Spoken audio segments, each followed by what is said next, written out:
ายนี้ได้ไปลอยกระทงบอโดยได้ไปน้ำผู้ใดเนาะไปน้ำมูไปน้ำอ้ายกับเพื่อนไปน้ำกันรายการนี้ไปร้อยเท่าไหร่อยู่แคมป์ของไปกับแฟนไปกับน้ำแฟนมันบ่มูมาให้ไปมั้งมูไปน้ำแฟนอีกไปกับมูไปกับเอื้อยปีกายนี้ไปเลยกระทงกับมูไปกับมู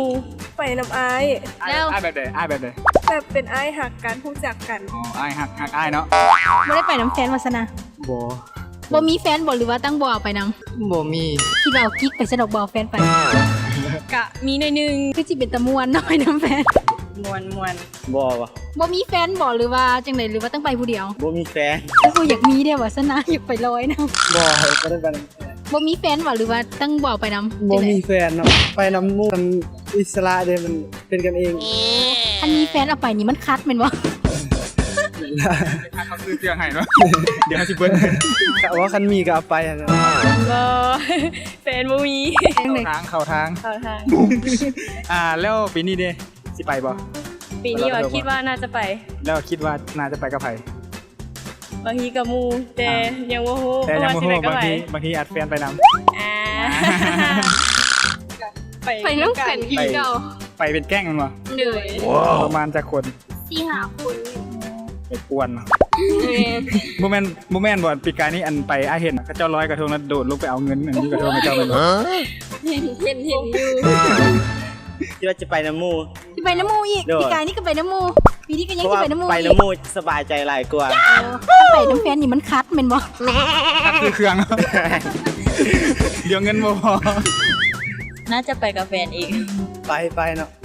ไปทุกปีแล้วปีนี้มีคู่หรือเปล่าปีบ่ยังทันสิบ่ได้ขอไปนำบ่บ่ไปนอนอยู่บ้าน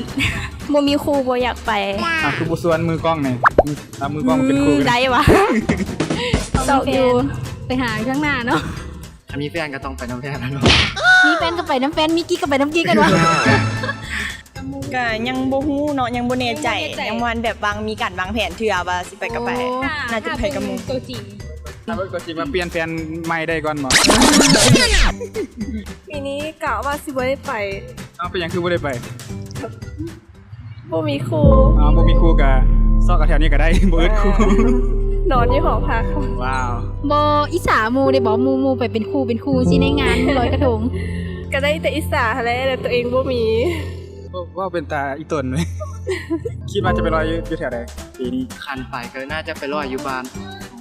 อยู่แถวใดเนาะอยู่วังเวียงโอ้วังเวียงมีวันลอยกระทงหลายวะมีนั่นเหรอคนนุ่มๆหลายวะวัยรุ่นหลายด้วยมันเลยมีวันพระเจ้าลอยอยู่ในแคบน้ำเป็นอาร์ตลอยคือสิบอนเก่าท่าวัดจันทร์การนี้ก็ไปท่าวัดจันทร์ป่ะโดยอยู่แถวบ้านแล้วบ้านอยู่สงเปื่อยเมืองนาเสทองแถวนั้นมีบอลลอยกระทงมั้ยอ่างน้ำหุมกำลังยอดฮิตอยู่ตอนนี้น่าสนใจบางทีมือกล้องนี่สิลอยไปจอบลัดถ่ายที่อ่างน้ำหุมจะไปลอยอยู่ท่าวัดจันทร์คนหลายเนาะน่าจะม่วนเนาะไปกับขั้นที่ไปกับสวนพิธีกรนี่เด้อบางทีจะได้ไปจอบท่าน่าจะอยู่แคมป์ของน้ำถ่วงแคมป์ของน้ำถ่วงน้ำถ่วงเศร้าถ่วมแล้วคันหัวไปร้อยใส่แล้วที่ไปรัดนะที่ไปรัดอยู่หันอยู่ส่วนเจ้าอนุเนาะเขาไปลอยกระทงนี่เคยกระทงลงทางหรือว่ากระทงโลกกระทง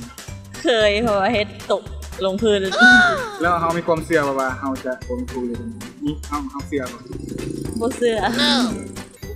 บ่เคยเลยมีจะไปซื้อเลยมั้ยมีจะไปนำกันอำลำจมป้อนซื้อก็จมเลยบ่เคยนะร้อยไปละกระทงฝ่อมก็มีก็เอาเงินเลยเขามีความเชื่อบ่แบบว่าเชื่อกระทงฝ่อมหรือว่ากระทงลงทางนี่มันจะมีคู่แน่เช่นเขาเชื่อบ่เชื่อเรื่องนี้บ่แล้วเคยความมันบ่แสดงว่าเจ้าสิบ่มีคู่